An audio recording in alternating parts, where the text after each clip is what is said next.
Okay, this is chapter 5, part 6.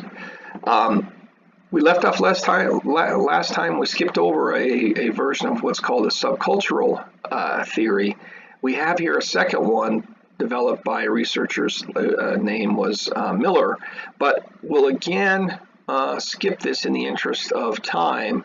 I'm trying to focus on those that are getting the most attention. Those theories are getting most attention now and currently. And so this one is again good to know. It's good to know what these sets of values are that delinquents tend to have. But let's move forward.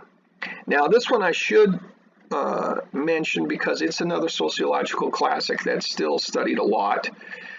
Developed in the 1960s, late 60s, called social control theory. It's also sometimes called social bonding theory. And according to this theory, by the way, it tends to focus on delinquency. A lot of these theories are focused on this key period of life of adolescence. Young people are kept from committing crimes through strong social bonds. And so this theory sort of assumes that crime is a natural temptation. Self-control theory is another theory, and even social disorganization sort of assume the same thing, that crime is a natural temptation. So what you have to focus on is what is it that keeps us from giving into temptation, because crime is considered to be a shortcut, a quicker, easier way to get what you want. And so why don't we take shortcuts and get a bunch of free money just by stealing it? So that's the focus of social control theory, is what prevents us from giving into that temptation. Number one is called attachment. And what they mean by attachment is the emotional connection to others. So the idea is if you got really good friendships, relationships with other people, they focus a lot on parents, your parents, again, this is teenagers and their relationships with other people. So if you got a good relationship with your parents, teachers, coaches, other grown-ups, other friends, that the better social connections you have to other people, that those sort of create kind of a barrier that keeps you away from giving into temptations. Because, for example, you think to you're facing some temptation, an opportunity to steal something, and you think to yourself, man, if I get caught doing that, I'm going to break my mom's heart. And since you care about your mom and you have a close relationship with her, then you say, okay, I'm not going to do it because that would just devastate mom and I can't do that. Now, if you have a bad relationship with mom and you don't care what she thinks, then this is an obstacle that's been removed, and you might give into that temptation and take that shortcut and commit the crime. Number two, commitment. This is more of the attachments are more emotional. The commitment's more of a logical thing, where what's the level of investments that you have in law-abiding society? Now that's pretty vague. They tend to focus on school in this area when you're a teenager, and the logic goes something like this: if you're really committed to school, if you're someone who's an excellent student, you work really hard, you've got plans to go to college, got great grades, but then you're tempted with a crime, you'll say to yourself, you know what? I'm tempted to do this, but if I get caught, I'm going to maybe throw away all these good things I've got going for me, because I'm planning on getting a scholarship. My parents are going to support me with this, that, and the other. But if I get caught and now I get labeled as a delinquent, well, maybe all these doors of opportunity are going to get closed in my face, and I'm going to end up ruining my future. I got too much going for me, so why would I want to throw that all away, committing some silly crime? But what if you're, on the other hand, what if you're someone who doesn't have much going for you, that you're a poor student, you struggle in school, maybe you've dropped out, you don't seem to have much of a future, things aren't really going your way, and things just don't look promising? In that case, you might say to yourself, hey, what have I got to lose? I don't have anything going for me, so I might as well take my chances, commit this crime, and maybe I'll get away with it. Got nothing to lose anyway, right? Just like the expression is that if you don't have anything, you don't have anything to lose, right? It's that kind of idea. Like a homeless person who is on the street, when they're tempted to commit a crime, they might say, okay, if I commit the crime and get caught, I get to spend a night in a nice warm facility. I'm not crazy about jail, but it's not that it's not really much worse than being out in the cold, homeless on the street, right? So again, what are you going to lose if you commit the crime? People who have high level of commitment don't commit crimes, according to this theory, because they got a lot to lose. Involvement is dealing with the time and energy factor. The idea here is that if you're a young person who's really busy and really involved in a lot of constructive, positive things, you're an athlete, you're involved in extracurricular activities, you're in school and maybe you do various school-related activities. Could be sort of, church group activities, for example, anything that's keeping you busy and active in something positive. The time that you are involved in those positive activities leaves you no time and no energy to be committing crimes. So it's on the flip side of that. If you've got nothing going on, if you're not busy, if you're not involved with different organized activities, and you're sitting around bored all day long, well, it's like that famous expression goes that idleness is the devil's workshop. If you're sitting around, you don't have a lot on your hands except a lot of time. Well, then you may be tempted to commit crimes because you got nothing else going on. And crime to delinquents, to people, can be fun, can be exciting, can be a form of thrill seeking, and it's a way to escape boredom, right? Number 4 is belief. And so this is the values part of it that a lot of these theories have. It's has its own little different take, though. What they mean by belief is how strongly do you have a conviction? How strongly and deeply do you feel that the law should be respected and that it's wrong to violate the law? And not only do you believe it, but how deeply do you believe it? How strong is your conviction? If you really strongly, it's a little bit like conscience. If you got a really strong conscience, you won't do it because you're going to feel really bad if you do it, and you just feel like it's wrong to do that, so you don't want to do it. Belief is similar to that. And the idea is that if you don't care about the law and you don't really have any solid values here, you have no conviction that breaking the law is bad, you just don't care, you don't have much of a conscience, well, then again, a barrier is removed, and now you might give in to temptation to commit the crime because you're not going to feel bad about it afterwards.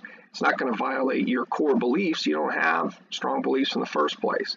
So the idea is that all of these 4 things are ties, that bonds, they call them, that keep you attached, connected to law-abiding society. And if each one of these bonds is eliminated, then basically you're kind of loose. You're sort of free to give in to temptation, and you may very well do that and commit crimes. So this theory very much sees your sort of social situation and connections with other people and how, that kind of thing as really being important in explaining crime or staying out of crime. Okay, labeling theory takes a different approach, because here the focus is a lot on kind of how you're treated by other people can influence whether you become a delinquent or a criminal. Basically, this is what, in a nutshell, what labeling theory says. Basically, all kids, little kids, break the law, but maybe that's going a little too strong. So we're talking about young kids, or we're talking about they behave badly. All kids, it's something that's fundamental or basic to childhood, is that a lot of kids make mistakes and they do a lot of bad, naughty things. According to this theory, they call that primary deviance, deviant behavior, stuff they shouldn't be doing. And that's called primary when it just happens sort of naturally. It's just a natural part of childhood. But what the labeling theorists say is that some kids get selected, get kind of picked on by society, whether it's by teachers or even their own parents, or maybe let's say it's by police officers or judges or any adults of different types. That all kids are behaving badly according to this theory, but grown-ups will pick on certain kids and label them as being troublemakers, future delinquents. Oh, this kid's a bad kid. He's no good. He's always doing these bad things. But it's not, according to this theory, it's not really the truth. The kid's the same as all the other kids, but he's getting picked on. And so what happens is, according to this theory, the main core part of this theory is if you're getting treated like a delinquent and called a delinquent by parents, teachers, coaches, people, adults of all types, if you're being treated as a delinquent, well, when you're young, you're sort of vulnerable and you don't know how to think about yourself. And so if everybody's telling you that you're a little delinquent, the idea, according to the theories, that you come to believe it. You internalize that label, and if people ask you, well, tell me who you are, what's your identity, how do you see yourself? Well, a kid, according to the theory, is going to say, I'm a budding criminal. That's what I'm, a delinquent. That's, and the reason why he or she is saying that is because everybody's telling them that all the time.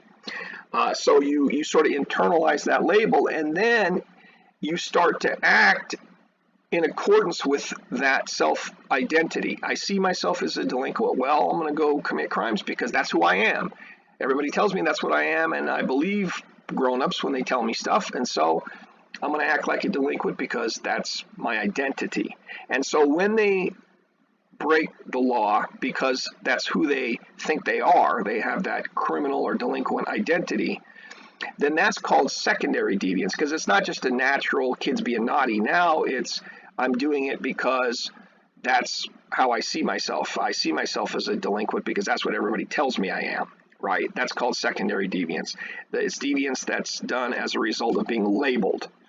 But that's the pure pathway, and that's number 3 here, is that you come to see yourself as delinquent, the delinquent self-definitions there. But there's 2 other ways that sometimes get brought into this theory that really kind of come from other theories, but that's okay. Sometimes these theories will get blended a little bit. But the other 2 ways that labeling could lead a child to become a delinquent is if you get labeled as being a troublemaker, then maybe people won't give you opportunities. They won't hire you and give you a good job, or they won't give you opportunities at school. Maybe you won't get a scholarship, financial assistance to go to college. That people will close doors in your face, and they call that blocked opportunities, because people don't want to help out kids necessarily who they think are like troublemakers, like the kids that are like a bad investment, or that don't deserve your help, that kind of a thing, right? So and then the idea is that once your opportunities get blocked, well, if I can't get a job because nobody will hire me because they think I'm a little criminal, well, I guess I'm going to have to commit crimes as an alternative way to make a living. And so blocked opportunities is one additional thing that could lead to more crime and lead to the secondary deviance, the deviance that comes from the label of being called a criminal or a delinquent. And then finally, the number 2, delinquent associations here, that probably sounds familiar from earlier theories, is the idea that if you get labeled as a troublemaker, as a little delinquent, well, then maybe other kids won't want to hang out with you. You got a bad reputation now. And so you might end up hanging out with other kids who are labeled as delinquents because you kind of get rejected by everybody else. And you've got basically a group of kids that have been stigmatized as being delinquents, and then they might encourage each other to act in delinquent criminal ways.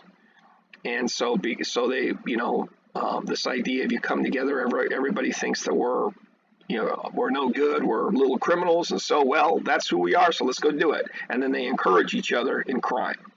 So again, labeling places the key on how you're treated and what people call you, how they think of you, and how you think of yourself. So it's a lot focusing on self-identity and how that identity comes from other people.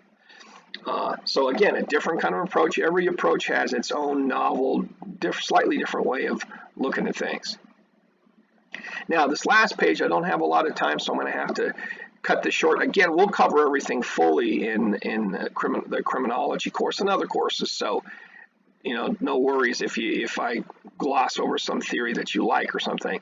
But along with this labeling theory is labeling theory shows a different approach, where instead of focusing on the offender, on the delinquent, on the criminal, the focus, you shine the light instead more on the audience or on society and how society may act in ways that are bad, labeling kids that don't deserve that, or the criminal justice system treating people in biased ways and not pursuing justice but engaging in biased sort of behavior. So there's a couple different traditions within criminology that shine the light, the critical light, on the system as opposed to shining the light on the offenders, on people who might break the law. So this conflict criminology, as I want to talk about next, is sometimes also referred to closely related, called critical criminology. And to put it again very briefly, according to this view, crime is the behavior that threatens the interests of the powerful. So a conflict perspective or a critical perspective usually sees society as being dominated by powerful people who use the institutions of society to their own benefit at the disadvantage of poor, disempowered, powerless people. So this idea is that institutions are not neutral, but they're basically going to work for the powerful, the wealthy, the people that run society. And so the focus here would say, well, the criminal justice system isn't just chasing bad guys and trying to enforce the law. It's actually sort of going after people who are seen as being threatening to the status quo, to the society is set up to benefit the wealthy and the powerful. And so the criminal justice system sort of helps maintain those privileges and maintain the nice, way of life that the wealthy and the powerful have. And so it has this very critical, hence the name critical criminology or conflict criminology. It sees crime as being this fundamental conflict of the powerful against the less powerful. And so the focus again is on the injustice of the system, the inequalities in the system, as opposed to the bad behavior of the offenders, right? So the focus, the criticism is on the system. So it's a very different, it shifts the focus. And this perspective you could think of as being much more sort of a political perspective, in that it sees crime as not just some simple bad behavior that has simple causes, but instead it's wrapped up in this whole system of inequality and injustice, and where certain groups are dominating other less powerful groups. So it sees the whole thing as being a very political sort of thing, this group against that group. And so it has this very different kind of focus than the more traditional theories in criminology. Now, so Marxist criminology would be an example of this kind of approach. Comes from Marx, who's sort of considered a founder or sort of a father of this conflict approach to society, really understanding society as being fundamentally a war between the powerful and the weak. And in Marx's case, his original writings, he focused on capitalist societies where you have business owners who tend to be wealthy, and then you have the workers who tend to be poor and have less power. Money gives you tremendous power. Lack of money takes power away from you. And so in the case of Marxist criminology, they have that same sort of approach as conflict criminology. But Marx didn't write too much about what would cause criminals to be criminals, but he did a little bit, and other people following him did a little bit. And so, according to this perspective, crime is behavior that threatens the interests of capitalists. So that's similar to what we talked about before. Crime is sort of seen as, from this perspective, is seen as people who are sort of desperate and struggling at the bottom of society, sort of rebelling. It's almost like a proto-revolutionary behavior. It's striking out against an unfair system. So it sees even crime as being kind of a political thing in a way. And that crime is generated by the brutalization of the poor and the encouragement of egoism. So according to this perspective, a capitalist system where you have free markets and businesses are owned by private individuals, businesses are not owned and run by the government, that in this sort of society, it's really brutal and harsh on working people or people at the bottom of society. And so that harsh environment makes people hard, and it makes people sort of unfeeling and willing to commit crimes and prey on other people, sort of out of desperation. And that in a capitalist society, which encourages competition and business, people to start businesses or compete in businesses and pursue their own financial interests, that culture of competitiveness makes everybody selfish according to a Marxist perspective. Egoistic, that's what this egoism here, it makes everybody just concerned only about themselves, and if you're only concerned about yourself, then you're going to be more likely to commit crimes, because crime is preying on other people, victimizing other people, taking something from other people that doesn't belong to you. And so it's victimization, it's theft, it's exploitation, it's harming other people to your benefit. So according to this perspective, a capitalist economic system would encourage criminal behavior. So again, the focus with this original conflict approach, Marxist approach, is wealth and poverty and inequality in a society.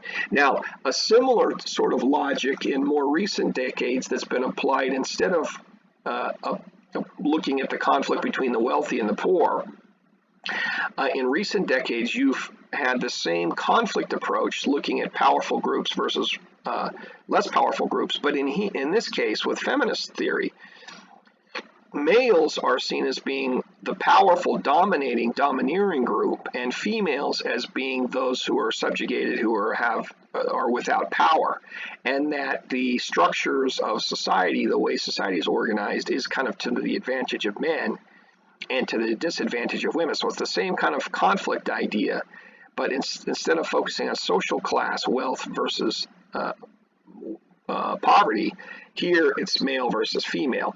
And so this sort of approach tends to look at the criminal justice system as a system which was sort of developed by men, built by men, traditionally run by men, and that is going to seek the interest of men at the disadvantage of females. So someone who takes a feminist perspective is going to tend to be critical of the system, as opposed to focusing on criminals and offenders, is going to tend to focus on the criminal justice system, look for sources of bias, particularly with an eye towards gender bias, where you're seeing advantages toward males, disadvantages towards females. And so that's sort of your theoretical framework. So again, it's critical of the system. It's looking for problems in the system, problems of inequality, but in this case in terms of gender as opposed to social class. So these are very different approaches, and offer sort of a framework to study the system as opposed to the more traditional studying offenders and why someone becomes a criminal. Now I'll finish up. We're already going long, so I'll just let me say that we did talk about a genetic sorts of research before, and also biological research. But genetic research and biological research does not have to be done within an evolutionary framework, even though we think of that evolutionary theory is at the center of biology. But you don't have to, if you want to study the brain or you want to study genes, you don't have to have a theory that makes some reference to evolutionary theory, to Darwin, right? But there are theories out there that do look to evolution to understand human nature, why we are like we are as a result of evolutionary history, and then specifically why some people tend to become criminals, and how that might be connected to our evolutionary past.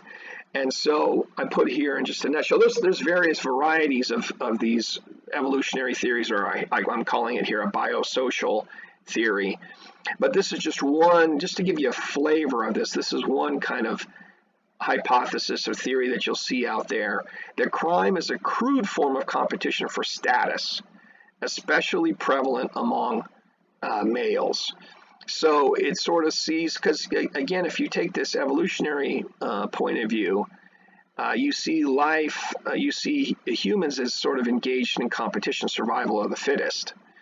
that everything's about competition, everything is about being able to acquire resources and status to help you to survive, and also to help you have the resources, the ability to form a family and to reproduce, which is, according to evolutionary theory, is really what we're all driven, all species are really driven to survive and reproduce, to keep their line from going extinct. So evolution, according to the theory, has made us very motivated to survive, to thrive, to be successful in terms of resources and status, so that our families can survive, and that we can have large families, and that our genetic line will continue on into the future. So that's big picture theory. Evolutionary theory always looks at those kind of issues. And so when it comes to crime, it sees crime as sort of a form of competition, and accrued, whereas people who might be educated and have more opportunities might compete with others through education, through getting a good job, and moving up in the firm, moving up in the business, getting promoted, getting raises. But that people who sort of may lack those opportunities, or lack the skills to be able to kind of compete in these more refined ways, and more acceptable ways, they'll fall back on crude forms of competition, theft, violence, to show who's the toughest, who's going to come out on top, who's going to get the most status by being the tough guy, by being dominating other people and domineering. So it's a crude form of trying to achieve status and resources and money through a unacceptable, through a crude, illegal manner. And that is particularly prevalent among males, because we won't get into it now, but evolutionary theory would say in particular you're going to see intense competitiveness among males, especially under sort of intense or scarce circumstances where resources are hard to come by. Anyway, it's a big theory, and it's more than one theory, and it's difficult to explain in a short period of time. But just realize that there are perspectives out there that do try to understand human nature and human behavior and criminal behavior from an evolutionary perspective, again, drawing heavily on biology. So this is one example of an approach that's not coming from sociology, it's not coming from economics, it comes from biology, or maybe sometimes you see this in psychology as well. So there's a lot of list of theories we went over. That's why I broke this chapter up into 2 sort of weeks, because there's a lot there. So make sure and study this carefully and be able to tell one theory from the other. Avoid confusion there, and just let me know if you have any questions.